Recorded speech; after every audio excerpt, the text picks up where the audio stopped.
Syria ഇന്ന് ഏറെ സംഘർഷഭരിതമായ ഒരു നാട്. വിമതരായ ഒരു പറ്റം ആളുകൾ സിറിയയുടെ അധികാരം പിടിച്ചെടുത്തിരിക്കുന്ന ദിവസങ്ങളിലാണ് ഞാൻ 2008 നടത്തിയൊരു സിറിയൻ യാത്രയുടെ കഥകൾ നിങ്ങളുടെ മുമ്പിൽ അവതരിപ്പിക്കുന്നത്. അന്ന് താരതമ്യേന ശാന്തമായ ഒരു സിറിയയായിരുന്നു. ISIS എന്ന ഒരു ഭീകര സംഘടന കുറേ കാലം സിറിയയുടെ പല ഭാഗങ്ങളും കൈയടക്കി. അന്ന് അവർ അഴിച്ചുവിട്ട ആക്രമണങ്ങളിൽ സിറിയയുടെ പല ചരിത്ര സ്ഥലങ്ങളും അമൂല്യങ്ങളായ പല നിർമ്മിതികളും തകർക്കപ്പെട്ടു. എന്നാൽ ഞാൻ സഞ്ചരിക്കുമ്പോൾ അവയെല്ലാം അതിമനോഹരങ്ങളായി 10,000-കണക്കിന് ആളുകളെ ആകർഷിച്ചുകൊണ്ട് നിലനിൽക്കുന്നുണ്ടായിരുന്നു. അത്തരത്തിലൊരു സ്ഥലത്തേക്കാണ് ഈ സിറിയയിലെത്തിക്കഴിഞ്ഞ് രണ്ടാമത്തെ ദിവസം ഞാൻ സഞ്ചരിക്കുന്നത്. രണ്ടാം ദിവസം രാവിലെ 8 മണിക്ക് തന്നെ ഞാൻ റെഡിയായി ഹോട്ടലിൻ്റെ ലോബി കാത്തു നിൽക്കുമ്പോൾ നമ്മുടെ ഗൈഡ് ഫാരിസ് അൽഖോറി ഹോട്ടലിൻ്റെ ലോബിയിലേക്ക് എത്തി. 75 വയസ്സുണ്ട് അന്ന് തന്നെ. അദ്ദേഹം ഇപ്പോൾ ഈ ഭൂമിയിലുണ്ടോ എനിക്കറിയില്ല. ഉണ്ടാവണമെന്ന് ഞാൻ ആഗ്രഹിക്കുന്നു. കാരണം അത്ര സ്നേഹസമ്പന്നനായ വളരെ സൗഹൃദത്തോടെ എന്നോട് പെരുമാറിയ ഒരാളായിരുന്നു ഫാരിസ് അൽഖോറി. ഞാൻ അദ്ദേഹത്തിൻ്റെ കൂടെ കാറിലേക്ക് ചെന്നു. ഇന്നൊരു പുതിയൊരു കാറാണ്, പുതിയൊരു ഡ്രൈവറുമാണ്. ഹുസാം എന്നാണ് ഡ്രൈവറുടെ പേര്. ആളും ഒരു രസികനാണ്. അങ്ങനെ ഹുസാമും ഫാരിസും ഞാനും ചേർന്ന് ഇന്നത്തെ യാത്ര ആരംഭിക്കുകയാണ്. ഇന്ന് നമ്മൾ പോകുന്നത് പാൽമിറ എന്നൊരു ചരിത്ര നഗരത്തിലേക്കാണ്. ഈ ദമാസ്കസിൽ നിന്ന് ഏകദേശം 3-3.5 മണിക്കൂർ യാത്ര ചെയ്തെത്തുന്ന ഒരു സ്ഥലം. മരുഭൂമിയിലൂടെ ദീർഘമായ യാത്ര ചെയ്യണം. ഉച്ചയോടുകൂടി മാത്രമേ നമ്മൾ പാൽമിറയിലെത്തുള്ളൂ. ദമാസ്കസ് നഗരം സിറിയൻ മരുഭൂമിയുടെ ഉള്ളിലെ ഒരു പച്ചത്തുരുത്താണ്, ഒരു മരുപ്പച്ചയാണ്. അതിൻ്റെ ഒരു വശത്ത് മലനിരകളാണ്, ഖാസിയോൺ മലനിരകൾ. ഈ ഖാസിയോൺ മലനിരകളുടെ ഒരു ചെരുവിൽ അല്ലെങ്കിൽ ഖാസിയോൺ മലനിരകളുടെ ഒരു മറവിലാണ് ഡമാസ്കസ് നഗരം എന്ന് വേണേൽ പറയാം. ഈ ഖാസിയോൺ മലനിരകളുടെ മുകളിൽ വിമാനമേധ തോക്കുകളും മിസൈലുകളും ഒക്കെ വിന്യസിച്ചിരിക്കുന്നു. കാരണം അതിൻ്റെ മറുവശത്ത്, അതായത് ഈ നഗരത്തിൻ്റെ പടിഞ്ഞാറ് ഭാഗത്താണ് ഈ ഖാസിയോൺ മലനിരകൾ. ഈ മലനിരകൾക്കപ്പുറം അങ്ങേ സൈഡ് ഇസ്രായേലിൻ്റെയും ലെബനോൻ്റെയും ഒക്കെ നാടാണ്. അവിടെ നിന്ന് ഇസ്രായേലിൽ നിന്നൊക്കെയുള്ള മിസൈലുകൾ ഈ നഗരത്തെ ലക്ഷ്യമാക്കി വരുമ്പോൾ അതിനെ പ്രതിരോധിക്കേണ്ട ചുമതല ഈ ഖാസിയോൺ മലനിരകളിലുള്ള പീരങ്കികൾക്കും തോക്കുകൾക്കും അവിടെ സ്ഥാപിച്ചിരിക്കുന്ന മിസൈലുകൾക്കൊക്കെയാണ്. അതുകൊണ്ട് ഈ ഖാസിയോൺ മലനിരകളാണ് ശരിക്കും പറഞ്ഞാൽ ഈ ഡമാസ്കസ് നഗരത്തിനെ പ്രൊട്ടക്റ്റ് ചെയ്യുന്നതെന്ന് വേണേൽ പറയാം.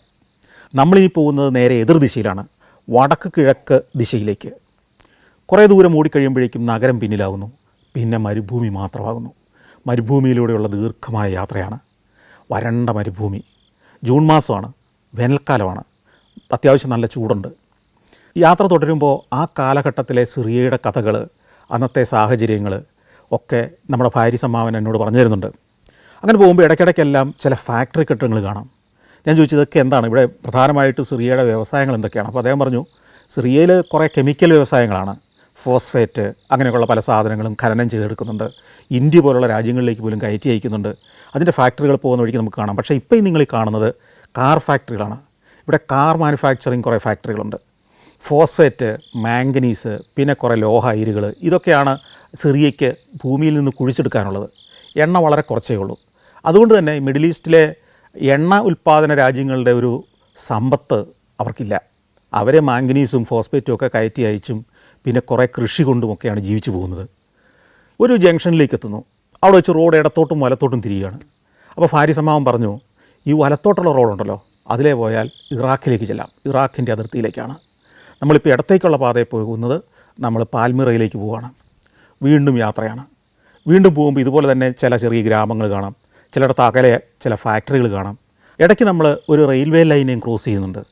അപ്പോൾ ഈ സിറിയൻ മരുഭൂമിക്കൂടെ റെയിൽവേ ലൈൻ ഉണ്ടെന്നുള്ളതൊക്കെ എനിക്കൊരു പുതിയ അറിവും കാഴ്ചയായിരുന്നു.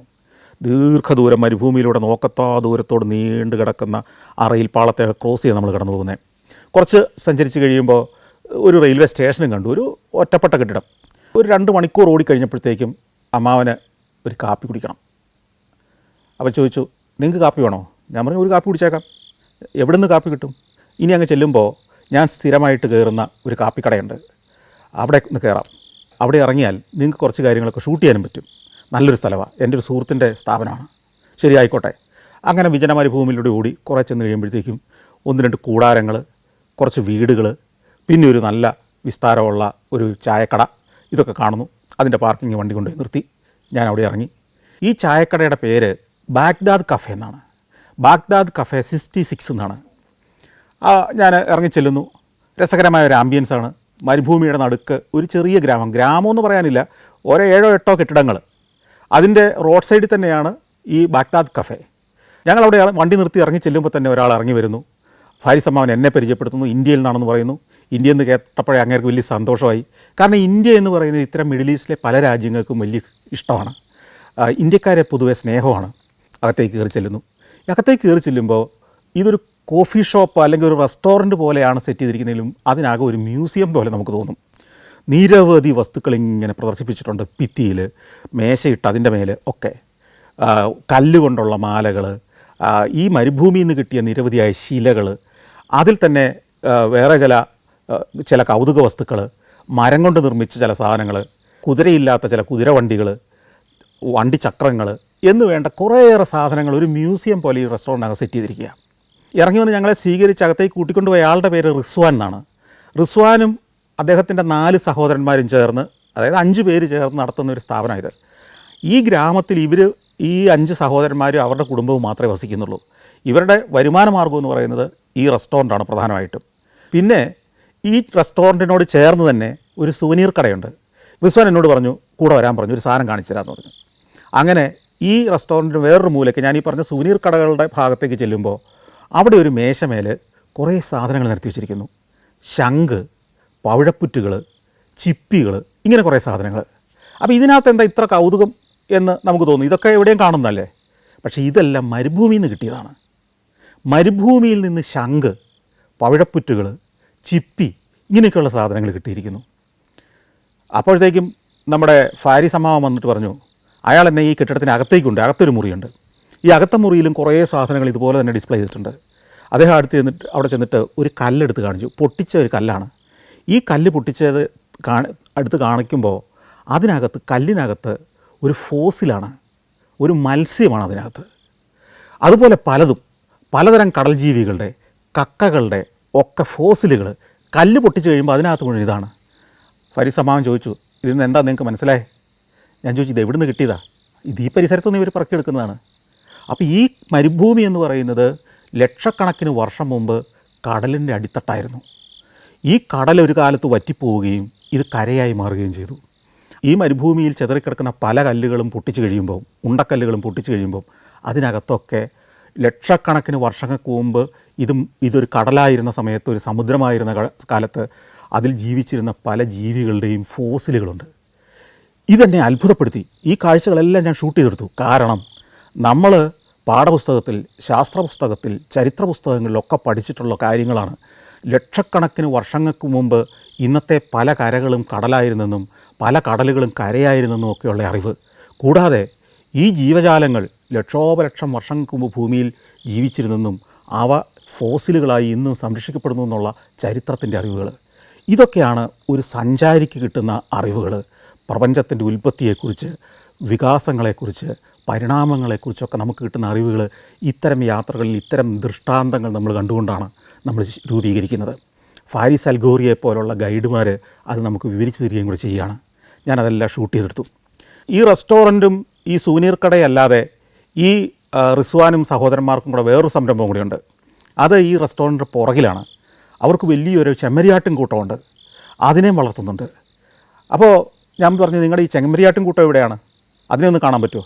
അപ്പോൾ റിസ്വാൻ അയാളുടെ സഹോദരൻ ഹസനെ വിളിച്ചു. ഹസനും അവിടെ ഉണ്ടായിരുന്നു. ഹസനെ എനിക്ക് പരിചയപ്പെടുത്തി. ഹസൻ ഇദ്ദേഹത്തെ കൊണ്ടുപോയി നമ്മുടെ വീടും നമ്മുടെ ആട്ടിനെ പാർപ്പിച്ചിരിക്കുന്ന ആട്ടിൻകൂടും എല്ലാം ഒന്നുകൊണ്ട് കാണിക്കുക, നമ്മളിങ്ങനെ ജീവിക്കുന്നതെന്ന് കാണിച്ചു കൊടുക്കാൻ പറഞ്ഞു. അങ്ങനെ ചായ എടുക്കുന്ന സമയം കൊണ്ട് ഞാനും ഹസനും കൂടെ ഈ റെസ്റ്റോറൻറ്റിൽ നിന്ന് ഇറങ്ങി പുറകിലേക്ക് നടന്നു. അപ്പോൾ ഈ വഴിയരികിലാണ് റെസ്റ്റോറൻറ്റും ഈ സുവനീർ കടയൊക്കെ. പക്ഷേ ഇതിൻ്റെ പിന്നിലാണ് ഇവർ താമസിക്കുന്ന 5-6 വീടുകളാണ്. ആ വീടുകൾക്ക് പ്രത്യേകതയുണ്ട്. അതിലേക്ക് ഞാൻ വരാം. നമ്മൾ ആദ്യം ചെല്ലുന്നത് ഒരു കൂടാരം പോലത്തെ കൂടാരത്തിലേക്കാണ്. അങ്ങോട്ട് പോകുമ്പോൾ ഹസനോട് ഞാൻ ചോദിച്ചു, നിങ്ങൾ എവിടെയാണ് നിങ്ങളുടെ പൂർവികരൊക്കെ താമസിച്ചിരുന്നത്? അപ്പോൾ ഹസൻ പറഞ്ഞു, ഞങ്ങളുടെ പൂർവികർ ബന്ധുക്കളായിരുന്നു, നാടോടികളായിരുന്നു. ഇപ്പോഴും ഞങ്ങൾ ബന്ധുക്കൾ തന്നെയാണ്. പക്ഷേ ഇവിടെ ഈ ഹൈവേയുടെ സമീപത്ത് സൈഡിൽ ഒരു റെസ്റ്റോറൻറ്റ് ആരംഭിച്ച് ഈ സുവനീർ കടയൊക്കെ ആയിട്ട് ഞങ്ങൾ ജീവിക്കുമ്പോൾ ഞങ്ങൾക്കിപ്പോൾ ജീവിക്കാനുള്ള വരുമാനം കിട്ടുന്നുണ്ട്. ഈ വഴിയിലൂടെയാണ് ദമാസ്കസിൽ നിന്ന് പാൽമിറയിലേക്ക് ടൂറിസ്റ്റുകളെല്ലാം പോകുന്നത്. അവർ വണ്ടി സ്റ്റോപ്പ് ചെയ്യുന്നൊരു സ്ഥലമാണിത്. ഒരു ചായയ്ക്ക് വേണ്ടി അല്ലെങ്കിൽ ഒരു കാപ്പിക്ക് വേണ്ടി ഇവർ നിർത്തും. ഞങ്ങളുടെ സൂനീർ കടയിൽ നിന്ന് ചില സാധനങ്ങളൊക്കെ വാങ്ങും. അങ്ങനെ കഴിഞ്ഞ കുറച്ച് വർഷങ്ങളായിട്ട് ഞങ്ങൾ ജീവിച്ചു പോവുകയാണ്. കൂടാതെ പാൽമിറ ലോകമറിയുന്ന ഒരു ടൂറിസ്റ്റ് കേന്ദ്രമായി വളർന്നുകൊണ്ടിരിക്കുകയാണ്. അപ്പോൾ കുറച്ച് വർഷങ്ങളൂടെ കഴിയുമ്പോഴേക്കും ഞങ്ങളുടെ ബിസിനസ് കുറേയും കൂടെ അഭിവൃദ്ധിപ്പെടും. പണ്ട് ഞങ്ങളുടെ പൂർവികർ അല്ലെങ്കിൽ ഞങ്ങൾ ആദ്യകാലത്തൊക്കെ കുറച്ച് വർഷങ്ങൾക്ക് മുമ്പ് വരെ ഈ മരുഭൂമിയിലൂടെ പല സ്ഥലങ്ങളിൽ കൂടാരമടിച്ച് ഞങ്ങളുടെ ആട്ടിൻപറ്റവുമായിട്ട് നടന്നിരുന്ന ഒരു നാടോടി ജീവിതമായിരുന്നു ഞങ്ങളുടേത്. ഇപ്പം ഞങ്ങൾ കുറേ വർഷങ്ങളായിട്ട് ഇവിടെ സെറ്റിൽഡാണ്. അങ്ങനെ നടക്കുമ്പോൾ അവിടെ കുറേ ടാങ്കർ ലോറികളുണ്ട്, ഒരു 3-4 എണ്ണം ഉണ്ട്. ഈ ടാങ്കർ ലോറികളിലാണ് ഇവർ വെള്ളം കൊണ്ടുവരുന്നത്. ഈ മരുഭൂമി വെള്ളമില്ല. അപ്പോൾ കുറേ അകലെ പോയി ടാങ്കർ ലോറികളിൽ വെള്ളം കൊണ്ടുവരും. ആടിന് വേണം, മനുഷ്യർക്ക് വേണം, റെസ്റ്റോറൻറ്റിലേക്ക് വേണം. അപ്പം ഒരു 10-12 ആളുകൾ ഇവരുടെ കുടുംബാംഗങ്ങൾ അവിടെ താമസിക്കുന്നുണ്ട് പല വീടുകളിലായിട്ട്. ഇവരുടെ മക്കൾ, കൊച്ചുകുട്ടികൾ അവിടെയുണ്ട്. മുതിർന്ന കുട്ടികൾ ദമാസ്കസിലെ സ്കൂളിലാണ് പഠിക്കുന്നത്. അപ്പം നാടോടി ജീവിതം ഏതാണ്ടൊക്കെ അവസാനിപ്പിച്ച് അവരിപ്പോൾ അവിടെ സെറ്റിലായിരിക്കുകയാണ്. ആദ്യം ചെല്ലുന്നത് ഈ ടെൻറ്റിനകത്തേക്ക് കയറി ചെല്ലുകയാണ്. ടെൻറ്റിനകത്ത് നിലത്ത് നല്ല കാർപ്പറ്റ് വിരിച്ചിരിക്കുന്നു. പുറമേ നിന്ന് കണ്ട പോലെയല്ല, നല്ല സുന്ദരമാണ് അകം. അകത്തേക്ക് കയറി ചെല്ലുന്നു.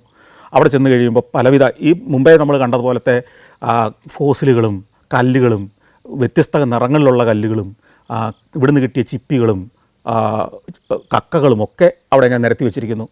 കൂടാതെ നിലത്ത ആളുകൾക്ക് ഇരിക്കാവുന്നതുപോലെ മെത്ത വിരിച്ചിരിക്കുന്നു. ഉരുളൻ തലയിടങ്ങൾ വെച്ചിരിക്കുന്നു കൈകുത്തിയിരിക്കാൻ വേണ്ടി. ഇതിൻ്റെ നടുക്ക് മഞ്ഞുകാലമായി കഴിയുമ്പോൾ ഇവർ തീ കൂട്ടും. എന്നിട്ട് കുടുംബാംഗങ്ങളോ അല്ലെങ്കിൽ അതിഥികളുണ്ടെങ്കിൽ അവരൊക്കെ ഇതിൻ്റെ വട്ടത്തിലിരുന്ന് കാപ്പി കുടിച്ച് കഥയൊക്കെ പറഞ്ഞ് ഇങ്ങനെ ഇരിക്കും. അവരുടെ ഒത്തുചേരൽ, കുടുംബാംഗങ്ങളെല്ലാം ഒത്തുചേരുന്ന സ്ഥലമാണ് ഈ വലിയ ടെൻറ്റ്. ഇതിൻ്റെ ഒരു സൈഡിൽ ഇവരുടെ കുറേ വസ്ത്രങ്ങളുണ്ട്.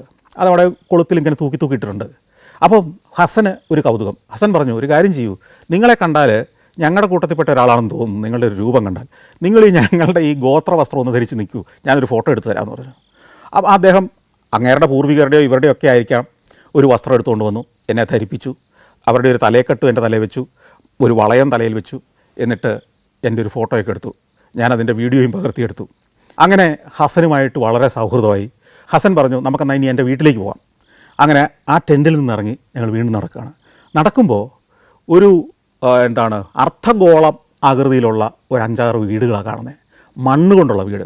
അതായത് ഒരു ചിരട്ട കമഴ്ത്തി വെച്ചതുപോലെ, വലിയൊരു ചിരട്ട കമഴ്ത്തി വെച്ചതുപോലെ ഇരിക്കും. അതാണ് ഇവരുടെ വീട്. ബീ ഹൈവ് ഹൗസുകൾ എന്നാണ് ഇതറിയപ്പെടുന്നത്. ഇങ്ങനെയുള്ള ആ ഒരു വീട്ടിനകത്തേക്ക് എന്നെ നയിച്ചു. വീടിനകത്ത് കയറി ചെല്ലുന്നു. വീടിനകവും ഈ പറഞ്ഞതുപോലെ അന്നേരം നല്ല പരവതാനി വിരിച്ചിരിക്കുന്നു. അന്നേരം ഹസൻ പറഞ്ഞു, ഈ എന്തുകൊണ്ടാണ് ഈ മണ്ണ് കൊണ്ടുള്ള ഈ വീടെന്നറിയോ? ഇപ്പം നിങ്ങൾ നോക്കൂ, ഇത് സമ്മറാണ്. ഞങ്ങൾക്ക് ജൂൺ മാസം നല്ല സമ്മറിൻ്റെ കാലമാണ്. അകത്ത് നല്ല തണുപ്പല്ലേ? അതെ, നല്ല തണുപ്പാണ്. ഇതിനകത്ത് കയറി കഴിഞ്ഞാൽ നമ്മൾ പുറത്തെ ചൂട് അറിയുകയില്ല. എന്നാൽ തണുപ്പ് കാലമുണ്ട്. ഇവിടെ -5 ഡിഗ്രി 6 ഡിഗ്രി വരെയൊക്കെ തണുപ്പുണ്ടാവും. ഹസൻ എന്നെ ഒരു ഫോട്ടോ എടുത്ത് കാണിച്ചു. ഇത് കണ്ടോ, മഞ്ഞുകാലത്തെ ഞങ്ങളുടെ ഫോട്ടോയാണ്. അപ്പോൾ ഈ പ്രദേശം കണ്ടാൽ തിരിച്ചറിയില്ല. തൂവെള്ള മഞ്ഞ് കൊണ്ട് മൂടിപ്പോയൊരു പ്രദേശം. അതിനകത്ത് ഈ വീടുകളൊക്കെ നിൽക്കുന്ന പടവും കാണാം. ഇവരൊക്കെ മഞ്ഞിനെ പ്രതിരോധിക്കുന്ന വസ്ത്രമൊക്കെ ധരിച്ച് നിൽക്കുന്നു. ഇവരേതാണ്ട് അന്റാർട്ടിക്കയിലോ മറ്റോ നിൽക്കുകയാണെന്ന് തോന്നുന്നു നമുക്കിത് കാണുമ്പോൾ. അത്ര വ്യത്യസ്തമാണ്. മരുഭൂമിയാണ് ഈ നമ്മളിപ്പോൾ നിൽക്കുന്ന ഈ മരുഭൂമിയാണെന്ന് തോന്നാത്ത മട്ടിൽ ആ പ്രകൃതിയാകെ മാറിപ്പോയിരിക്കുന്ന ദൃശ്യം. അപ്പോൾ അത്ര തീവ്രമായ തണുപ്പായിരിക്കും. ആ തണുപ്പത്തും ഈ വീടിനകത്ത് അത്യാവശ്യം നല്ല ചൂടുണ്ടാവും. അതുകൊണ്ടാണ് ഇത്തരം മൺവീടുകൾ ഞങ്ങൾ പണിതിരിക്കുന്നത്. ഇത് ഞങ്ങളുടെ ട്രഡീഷണൽ ഒരു സിറിയക്കാരുടെ, ഈ പ്രദേശങ്ങളിലെ ഗോത്രക്കാരുടെ ഒരു വീട് നിർമ്മാണ ശൈലിയാണ്. അങ്ങനെ ആ വീടിനകം എല്ലാം കാണിച്ചു. ഞാൻ അവിടെ നിന്ന് ഇറങ്ങി. ഞങ്ങൾ അടുത്തത് ഇവരുടെ ആട്ടിൻകൂട്ടത്തെ കാണിക്കാൻ വേണ്ടി കൊണ്ടുപോവാണ്. ഒരു വലിയ വേലി. ഈ വേലിക്കകത്താണ് ആടുകളെല്ലാം നിർത്തിയിരിക്കുന്നത്. 10-200 ആടുകളുണ്ട്. അത്തരത്തിൽ 2-3 വേലികളുണ്ട്. അത് ഒരു വേലിക്കകത്തേക്ക് എന്നെ നയിച്ചു. അവിടെ കോലാടുകളുണ്ട് ഒരു ഭാഗത്ത് ചെമ്മരിയാടുകളുണ്ട്. എൻ്റെ ക്യാമറ കണ്ടതോടുകൂടി ഇവർക്കെല്ലാം ഈ അറബി പെണ്ണുങ്ങളെപ്പോലെ മുഖം മറച്ച് അങ്ങോട്ട് തിരിഞ്ഞ് എല്ലാവരും മാറി നിന്നു. ഞാൻ അവരുടെയൊക്കെ ദൃശ്യങ്ങൾ പകർത്തി. റെസ്റ്റോറൻറ്റ് അടുത്തേക്ക് തിരിച്ചു ചെല്ലുമ്പോഴത്തേക്കും ഒരു ബസ് അവിടെ എത്തിയിട്ടുണ്ട്. അതിനകത്തുനിന്ന് 10-30 ആളുകൾ ഇറങ്ങി വന്നിരിക്കുന്നു. അവർ ഈ റെസ്റ്റോറൻറ്റ് മുമ്പിൽ നിന്ന് ഫോട്ടോ എടുക്കുന്നു. ഈ സുവനീർ കടകളിലാകെ അവർ നിറഞ്ഞിരിക്കുന്നു. കോഫി ഷോപ്പിൽ നിറയെ ആളുകളായിരിക്കുന്നു. നല്ല സുലൈമാനി ഓരോന്ന് ഞങ്ങൾ കുടിച്ച് റിസ്വാനോടും ഹസനോടും ഒക്കെ യാത്ര പറഞ്ഞ് അവിടെ നിന്ന് ഇറങ്ങി യാത്ര തുടരുകയാണ്. ഈ യാത്ര തുടരുമ്പോൾ വേറൊരു കാര്യമുണ്ട്, ഒന്ന് ഓർക്കണം. 2011 ശേഷം ഉണ്ടായ മുല്ലപ്പൂ വിപ്ലവത്തിൽ ഈ സിറിയയിലും വലിയ കൊടുങ്കാറ്റടിച്ചു. അവിടെ ISIS എന്ന് പറയുന്ന തീവ്ര സംഘടന അധികാരം പിടിച്ചു പല ഭാഗങ്ങളിലും. അവരുടെ നിയന്ത്രണത്തിലായിരുന്നു പലപ്പോഴും. ഈ നമ്മളീ പോകുന്ന പാൽമിറ അന്ന് അവർ പിടിച്ചെടുത്ത് തകർത്ത് കളഞ്ഞു. പിന്നീട് അങ്ങോട്ട് ടൂറിസ്റ്റുകൾ പോകാതായി. പിന്നീട് അങ്ങോട്ട് സംഘർഷത്തിൻ്റെ ദിനങ്ങളായിരുന്നു. അവിടെ ഉണ്ടായിരുന്ന പുരാനിർമ്മിതികളെല്ലാം തകർക്കപ്പെട്ടു പോയി. ഇപ്പോഴും ശമിക്കാത്ത യുദ്ധത്തിൻ്റെ അലയൊലികൾ. ഞാൻ റിസ്വാനെയും കുടുംബത്തെക്കുറിച്ച് ഇപ്പോൾ ആലോചിക്കുകയാണ്. ആ പാവങ്ങൾ നാടോടി ജീവിതം അവസാനിപ്പിച്ച ഹൈവേയുടെ സമീപത്ത് വന്ന് ജീവിതം ആരംഭിച്ചത് ഇനി അങ്ങോട്ടുള്ള കാലത്ത് ടൂറിസ്റ്റുകളെ കൊണ്ട് ഉപജീവിച്ച് കഴിയാമെന്ന് വിചാരിച്ചാണ്. അവരിപ്പോൾ എങ്ങനെ ജീവിക്കുന്നു? അവരിപ്പോൾ ജീവനോടെയുണ്ടോ? അതോ വീണ്ടും നാടോടികളായി ഏതോ മലനിരകളിൽ അല്ലെങ്കിൽ ഏതോ മരുഭൂമിയിൽ ആ കുടുംബം അലയുകയാണോ? ഇങ്ങനെ നമ്മൾ കടന്നു പോകുന്ന സ്ഥലങ്ങളിലെ നാടുകളിലെ നമ്മൾ കണ്ടുമുട്ടിയ ആളുകൾ അവരിപ്പോൾ എങ്ങനെ ജീവിക്കുന്നു? അവിടെയുണ്ടായ അട്ടിമറികൾ, ഭീകരപ്രവർത്തനങ്ങൾ, തീവ്ര ചിന്തകളൊക്കെ ഇത്തരത്തിലുള്ള 10,000-കണക്കിന് സാധാരണക്കാരായ പാവങ്ങളെ എങ്ങനെ ബാധിച്ചിരിക്കുന്നു എന്ന് പലപ്പോഴും പത്രത്തിലെ ഒരു വാർത്തയായി ഇതൊക്കെ കാണുമ്പോൾ നമ്മൾ ചിന്തിക്കാറില്ല. പക്ഷേ ഒരു സഞ്ചാരിക്ക് ചിന്തിച്ചേ പറ്റൂ. സഞ്ചാരിയുടെ മനസ്സിൽ ആഴത്തിൽ പതിഞ്ഞുപോയ നിരവധി ദൃശ്യങ്ങളുണ്ട്. ഞാൻ ഈ പരിപാടിയിലൂടെ ഹസനെയും റിസ്വാനെയും ഒക്കെ നിങ്ങളെ കാണിക്കുകയാണ്. അവരിപ്പോൾ എവിടെയെന്ന് എനിക്കറിയില്ല. ഇങ്ങനെ പല ചിന്തകളിലൂടെ നമ്മൾ വീണ്ടും ഓടിക്കൊണ്ടിരിക്കുകയാണ്. നമ്മൾ വീണ്ടും ഏതാണ്ട് 1 മണിക്കൂറുടെ ഓടി പാൽമിറയോട് അടുക്കുകയാണെന്ന് നമുക്ക് സൂചന കിട്ടിത്തുടങ്ങുന്നത്. അവിടെ കുറേ ഹോട്ടലുകളൊക്കെ കണ്ടു തുടങ്ങുന്നു, റിസോർട്ടുകൾ കണ്ടു തുടങ്ങുന്നു, പച്ചപ്പുള്ള ചില കോമ്പൗണ്ടുകൾ കണ്ടു തുടങ്ങുന്നു. നമ്മുടെ ഫാരിസ് അമ്മാവൻ പറഞ്ഞു പാൽമിറയോട് അടുത്ത് കഴിഞ്ഞു. നമ്മൾ പാൽമിറയുടെ നഗരത്തിലേക്കല്ല ആദ്യം പോകുന്നത്. ആദ്യം നമ്മളിവിടുത്തെ ടൂംബ് ഹൗസുകൾ കാണാനാണ്. ടൂംബ് ടവറുകൾ എന്ന് പറയപ്പെടുന്ന കുറേ നിർമ്മിതികളുണ്ട്. 2000-2200 കൊല്ലങ്ങൾക്ക് മുമ്പ് സെമിറ്റിക് ഗോത്രങ്ങളായിരുന്നു ഇവിടെ വസിച്ചിരുന്നത്. അവരെ ഭരിച്ചിരുന്നത് അക്കാലത്ത് റോമാ സാമ്രാജ്യമായിരുന്നു. അപ്പോൾ റോമാക്കാരുടെ ഇൻഫ്ലുവൻസ് ഉള്ള സെമിറ്റിക് മനുഷ്യർ വസിച്ചിരുന്ന പ്രദേശങ്ങളാണ്. അവരുടെ ജീവിതം, അവരുടെ വിശ്വാസങ്ങൾ, അവരുടെ ശവസംസ്കാര രീതികൾ, ഇതിൻ്റെയൊക്കെ അവശേഷിപ്പുകൾ പലതും നമ്മളീ പോകുന്ന വഴിക്ക് കാണാം. അതിലെ ഇവരുടെ മൃതദേഹങ്ങൾ സംസ്കരിച്ചിരുന്നൊരു സ്ഥലമാണ് നമ്മളിപ്പോൾ ആദ്യം കാണുന്നത്. ടൂംബ് കോംപ്ലക്സുകൾ പലതരത്തിലുള്ളതുണ്ട്. അതായത് ചിലത് ഭൂമിക്കടിയിലേക്ക് ഇറങ്ങിച്ചെല്ലും, വലിയൊരു ഗുഹ പോലെ. അതിനുള്ളിൽ പാറ കൊത്തിയെടുത്ത് പല നിലകളിലായി കല്ലറകൾ പണിതു വച്ചിരിക്കുന്നു. അതൊരു കുടുംബത്തിൻ്റേതാണ്. അതിനകത്ത് പല പൊത്തുകളിൽ മൃതദേഹങ്ങൾ സംസ്കരിക്കും. അത്തരത്തിലൊരു സ്ഥലത്ത് വണ്ടി കൊണ്ടുപോയി നിർത്തി ഞാൻ അതിനകത്തേക്ക് ഇറങ്ങി.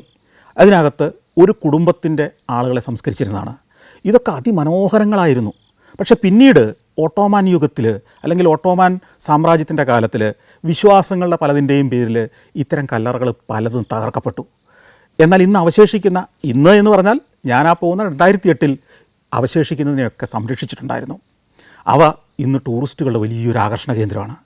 അതുകൂടാതെ തന്നെ അവിടെ നിന്ന് പുറത്തേക്ക് ഇറങ്ങി കുറച്ച് ദൂരം ചെന്ന് കഴിയുമ്പോൾ മറ്റൊരു ഗോപുരം കാണാം.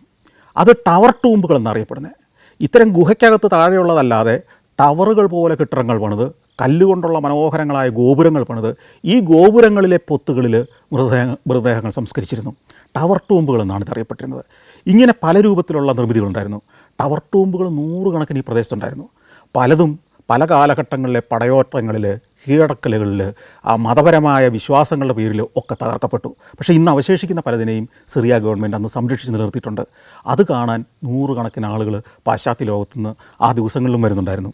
ഞാൻ അവിടെ ചെല്ലുമ്പോൾ ധാരാളം ടൂറിസ്റ്റുകളുണ്ട്, കച്ചവടക്കാരുണ്ട്, ഇവിടെ കരകൗശല വസ്തുക്കൾ വിൽക്കുന്നവർ, മാല വിൽക്കുന്നവരൊക്കെ ആളുകളുണ്ട്. കൂടാതെ റബാബ് എന്ന് പറയുന്ന ഒരു സംഗീതോപകരണം മീട്ടിക്കൊണ്ട് നമ്മുടെ അടുത്തൂടെ വരുന്നവരുണ്ട്. റബാബ് വിൽക്കാനല്ല, അവർ നമ്മുടെ മുമ്പിൽ വന്ന് നിന്ന് റബാബിൽ ഒറ്റക്കമ്പിയിൽ ഒരു ഗംഭീരമായൊരു സംഗീതം കേൾപ്പിക്കും. നമ്മളെ കണ്ടു നിന്ന് കഴിയുമ്പോൾ കുറച്ച് പൈസ കൊടുത്താൽ മതി. അങ്ങനെ അടുത്തയാളുടെ അടുത്തേക്ക് അവർ പോകും. അവിടെയും പോയി ഈ ഒറ്റക്കമ്പി വീണ കൊണ്ട് ഒരു സംഗീതം കേൾപ്പിക്കും. ഈ ടവർ ടൂമ്പിൻ്റെ സമീപത്ത് ഒരൊട്ടകക്കാരൻ നിൽക്കുന്നുണ്ട്. ഒരമ്മയൊട്ടകമുണ്ട്, ഒരു കുഞ്ഞൊട്ടകമുണ്ട്. കുഞ്ഞൊട്ടകം വളരെ സുന്ദരിയായ ഒരു ഒട്ടകമാണ്. കഴുത്തിൽ കല്ലുമാലയൊക്കെ ഇട്ട് അവളെ അണിയിച്ചൊരുക്കിയാണ് നിർത്തിയിരിക്കുന്ന ഒട്ടകക്കാരൻ. ഈ അമ്മയൊട്ടകത്തിൻ്റെ പുറത്ത് നമുക്ക് കയറി സഞ്ചരിക്കാം. നമ്മുടെ കൂടെയുള്ള ഹുസാമിന് ഒരു ഫോട്ടോ എടുക്കണം. ഈ കുഞ്ഞൊട്ടകത്തിൻ്റെ കൂടെ ഒന്നൊരു ഫോട്ടോ എടുക്കണം. നമ്മുടെ ഫാരിസ് അമ്മാവൻ ഫോട്ടോയൊക്കെ എടുത്തു കൊടുത്തു. ഞാനതെല്ലാം ഷൂട്ട് ചെയ്തെടുത്തു.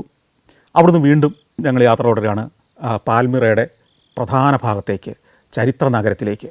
അപ്പോൾ കാണാം ശിലകൾ കൊണ്ട്, മനോഹരമായ സാൻഡ്സ്റ്റോൺ കൊണ്ട് നിർമ്മിച്ച വലിയൊരു പുരാനഗരം, വലിയ മതിലുകൾ, കോട്ടകൾ, അതിലുയർന്നു നിൽക്കുന്ന ഒറ്റക്കല്ലിൽ പണിത നിരവധിയായ കൽത്തൂണുകൾ, കൂറ്റൻ കൽത്തൂണുകൾ, ഒരു 10 നില കെട്ടിടത്തിൻ്റെ വരെ ഉയരമുള്ള ഒറ്റ ശിലയിൽ പണിതതും പല ശിലകൾ അടുക്കി അടുക്കി പണിതതുമായ തൂണുകൾ.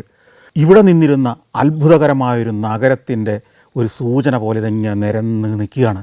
വണ്ടി കൊണ്ടുപോയി ഈ മതിലിൻ്റെ സമീപത്ത് കൊണ്ടുപോയി നിർത്തി. എന്നിട്ട് ഫാരിസ് അമ്മാവൻ പറഞ്ഞു, നമ്മൾ ആദ്യം പോകുന്നത് ബാൽദേവൻ്റെ ക്ഷേത്രത്തിലേക്കാണ്. ബാൽ ടെമ്പിൾ ഇതാണത്. അമ്മാവൻ പോയി ടിക്കറ്റ് എടുത്തുകൊണ്ട് വന്നു. ഞാനും അമ്മാവനും അകത്തേക്ക് കയറി. ഹുസാം വണ്ടിക്കകത്ത് തന്നെ ഇരുന്നു. കൂറ്റൻ ശിലകൾ, ഏതാണ്ട് ഒരാളും 1.5 ആളും ഒക്കെ വലിപ്പമുള്ള ഉയരമുള്ള കല്ലുകൾ ചെത്തി മിനുക്കി അടുക്കി കെട്ടിയ മതിലുകൾ, ഉരുളൻ തൂണുകൾ. ഈ തൂണുകൾ തന്നെ ഏതാണ്ട് 1.5 ആൾ പൊക്കമുള്ള കല്ലുകൾ അടുക്കി അടുക്കി പണിതാണ്. അത്തരത്തിൽ നൂറുകണക്കിന് തൂണുകളുണ്ടായിരുന്ന വലിയൊരു ക്യാമ്പസ്, വലിയൊരു കോമ്പൗണ്ട്. ഈ തൂണുകളുടെ എല്ലാം മുകളിൽ കൊത്തുപണികളോട് കൂടിയ മനോഹരമായ ക്യാപിറ്റലുകൾ, ചിലത് ആർച്ചുകളാണ്. ഈ ആർച്ചുകളുടെ മുകളിൽ അടുക്കി വെച്ചിരിക്കുന്നതും കൂറ്റൻ ശിലകളാണ്. ഇത്രയും വലിപ്പമുള്ള, ഇത്രയും ഭാരമുള്ള, ടൺ കണക്കിന് ഭാരമുള്ള ഈ കല്ലുകൾ എങ്ങനെ അക്കാലത്ത് ഇത്ര ഉയരത്തിലേക്ക് കയറ്റി അടുക്കിയെന്ന് നമ്മൾ അത്ഭുതപ്പെടുത്തും. കൂടാതെ ഈ മുകളിൽ ഈ തൂണുകൾക്ക് മുകളിലൂടെ, മതിലിന് മുകളിലൂടെ വെച്ചിരിക്കുന്ന ഏറ്റവും മുകളിലെ ആ ശിലകളുടെ വലിയൊരു നിരയെല്ലാം മനോഹരമായ കൊത്തുപണികൾ കൊണ്ട് അലങ്കരിച്ചിരിക്കുകയാണ്. അങ്ങനെ നടന്ന് നമ്മൾ ചെല്ലുമ്പം പലവിധ ശ്രീകോവിലുകളുണ്ട്. അതിൽ ഏറ്റവും പ്രധാനപ്പെട്ട ശ്രീകോവിൽ എന്ന് പറയുന്നത് ബാൽദേവൻ്റെ ശ്രീകോവിലാണ്. ഈ ബാൽദേവൻ്റെ ശ്രീകോവിലിൻ്റെ മുമ്പിലായിരുന്നു മൃഗങ്ങളെ ബലിയർപ്പിച്ചിരുന്നത്. പല രാത്രികളിലും ഉത്സവം നടന്നിരുന്ന മുറ്റമാണിത്. ആയിരക്കണക്കിന്, പതിനായിരക്കണക്കിന് ആളുകൾ ഈ ബാൽദേവൻ്റെ ക്ഷേത്രത്തിന് മുന്നിൽ അണിനിരക്കും. അവിടെ പൂജാരിമാരുണ്ടാവും, പ്രമാണിമാരുണ്ടാവും, ബലിയർപ്പിക്കുന്ന ആളുകളുണ്ടാവും, ആടുകളുമായിട്ട് ബലി കൊടുക്കാൻ വന്ന ആളുകളുണ്ടാവും. ആ ആടുകളെ കുളിപ്പിച്ച ശേഷം ഓരോന്നോരോന്നായി കൊണ്ടുവന്ന് ഈ ദേവതയുടെ ഈ ശ്രീകോവിലിൻ്റെ മുന്നിൽ കഴുത്തറുത്ത് കൊല്ലും. ചോര ഒരു ചാലിലൂടെ ഒഴുക്കും. നൂറുകണക്കിന് ആടുകളെ ഇങ്ങനെ കൊന്ന് ഒരു ചോരപ്പുഴ തന്നെ ഒഴുകുമായിരുന്നു. ഈ ചോരപ്പുഴയുടെ വലിപ്പമാണ് ബാൽദേവനെ തൃപ്തിപ്പെടുത്തുന്നതെന്നായിരുന്നു അന്ന് വിശ്വസിച്ചിരുന്നത്. കൂടാതെ ഈ കൊന്ന ആടുകളെ അവിടെ വെച്ച് തന്നെ പാകം ചെയ്ത് ഭക്തർക്ക് അപ്പം തന്നെ വിതരണം ചെയ്യും. ഈ ശ്രീകോവിലിൻ്റെ മുമ്പിൽ കുറേ മേശകൾ കാണാം. മേശകൾ എന്ന് പറഞ്ഞാൽ ഈ മുറ്റത്താണ്, ഈ ക്ഷേത്രത്തിനകത്ത് ഈ കൽമേശകളാണ്, വമ്പൻ കൽമേശകൾ. ഈ കൽമേശകളിലാണ് ഈ മാംസം പാചകം ചെയ്ത് വിളമ്പി വെച്ചിരുന്നത്. കൂടാതെ ഈ കൽമേശകളിൽ ചെറിയ ചെറിയ പൊത്തുകളുണ്ട്. അത് ഈ ചെറിയ കുഴികളാണ്.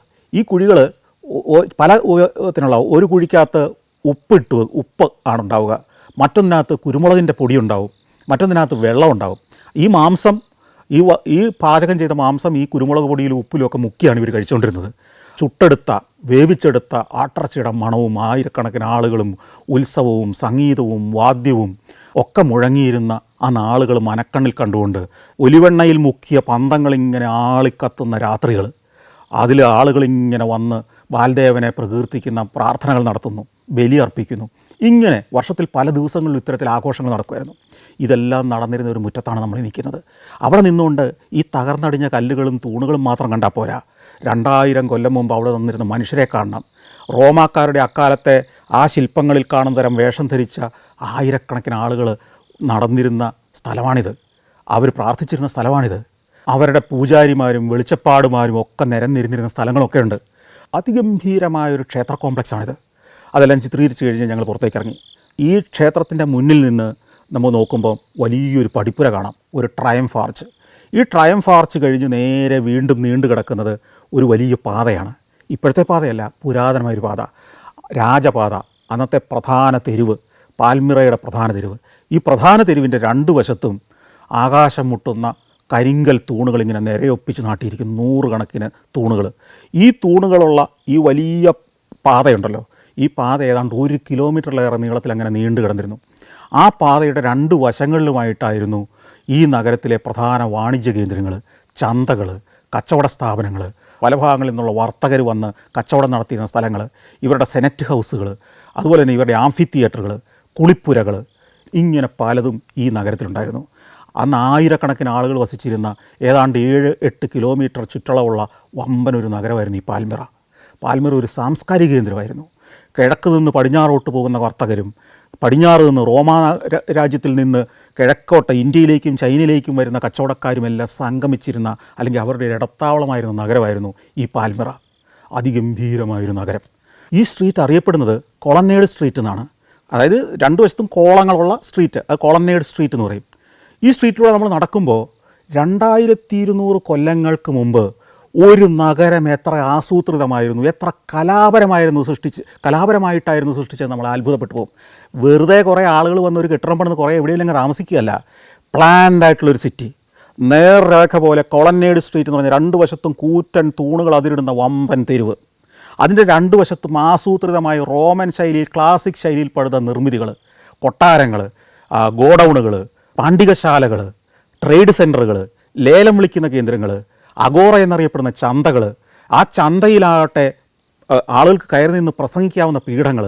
ചന്തയിലായിരുന്നു അക്കാലത്ത്, അന്ന് ടെലിവിഷനില്ല, റേഡിയോ ഇല്ല, മാധ്യമങ്ങളില്ല. ആളുകൾ പുതിയ ആശയങ്ങളുമായിട്ട് വന്ന് പ്രസംഗിക്കുന്ന ഈ ചന്ത നടക്കുമ്പോൾ അവിടെ സ്റ്റേജിൽ കയറി നിന്ന് പ്രസംഗിക്കാം.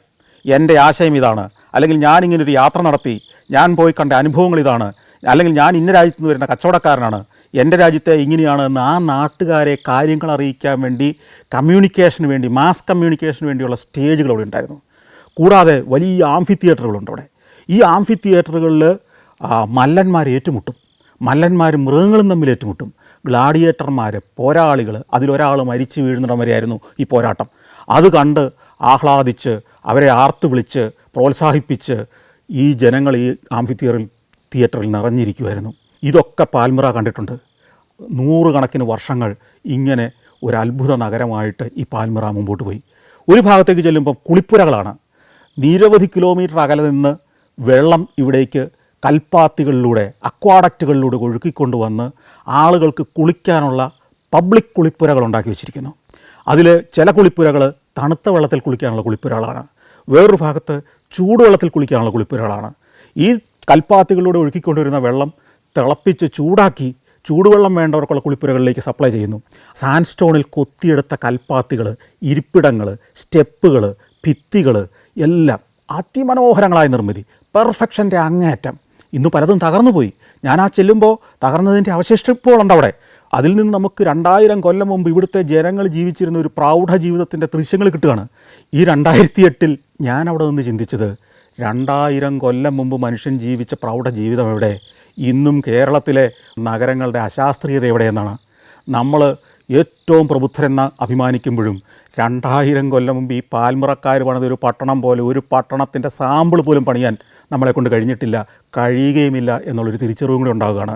ചരിത്രം മുന്നോട്ടാണോ പിന്നോട്ടാണോ സഞ്ചരിക്കുന്നത് നമുക്ക് സംശയം തോന്നുന്ന അറിവുകളും അനുഭവങ്ങളുമാണ് ഈ പാൽമിറ നമുക്ക് തന്നത്. ഈ കൊളനേഡ് സ്ട്രീറ്റ് ഇങ്ങനെ നേരെ നീണ്ടുപോയി ഏതാണ്ട് 1 കിലോമീറ്റർ മിച്ചം നീളത്തിൽ നേർരേഖ പോലെ കിടക്കുകയാണ്. 2 വശത്തും വളരെ പ്ലാൻഡായിട്ട് ആസൂത്രിതമായിട്ടാണ് ഈ ഓരോ സ്ഥാപനങ്ങളും പണിത് വെച്ചിരിക്കുന്നത്. പലതിൻ്റെ അവശേഷിപ്പുകൾ ഇന്നുള്ളൂ. ഇതങ്ങ് അകലെയുള്ള ഒരു മലയുടെ അടിവാരം വരെ പോയി നിൽക്കുകയാണ്. ഈ പാൽമിറയുടെ ഏറ്റവും സുവർണ്ണകാലം എന്ന് പറയുന്നത് ഇവിടം ഭരിച്ചിരുന്ന സിനോബിയ എന്ന് പറയുന്ന ഒരു രാജ്ഞിയുടെ ഭരണകാലമായിരുന്നു. ഈ കുളിപ്പുരകളൊക്കെ ഇപ്പോഴും അറിയപ്പെടുന്നത് സിനോബിയ രാജ്ഞിയുടെ കുളിപ്പുരകൾ എന്നാണ്.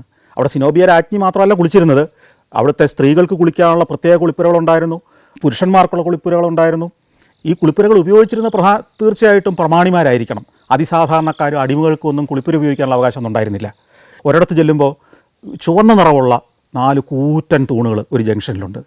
അപ്പോൾ ഫാരിസമ്മാവൻ പറഞ്ഞു, ഈ തൂണും മറ്റു തൂണുകളായിട്ട് നിറം വ്യത്യാസം കണ്ടു. ഇത് ഗ്രാനൈറ്റാണ്, നല്ല ചുവന്ന granite.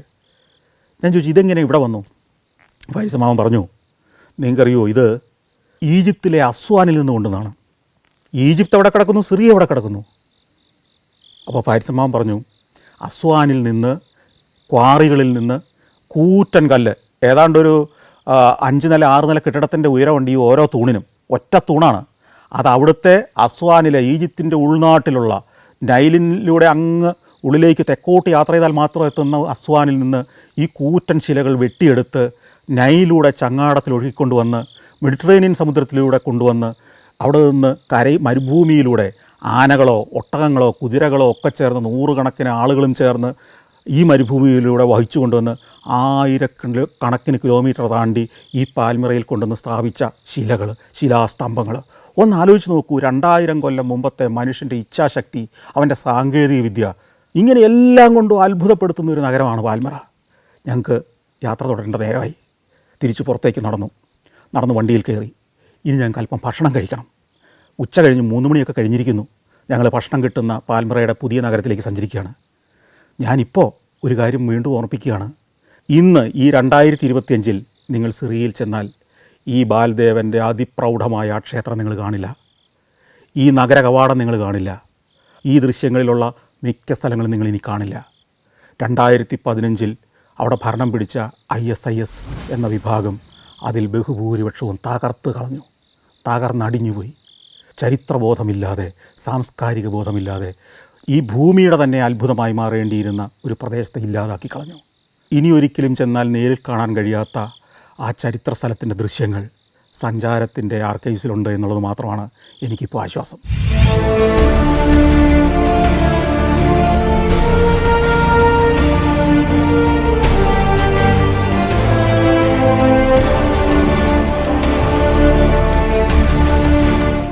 Morocco, north Macedonia, Kazakhstan, Zambia, Zimbabwe, സഞ്ചാരം പെൻഡ്രൈവ് വോളിയം നമ്പർ 21.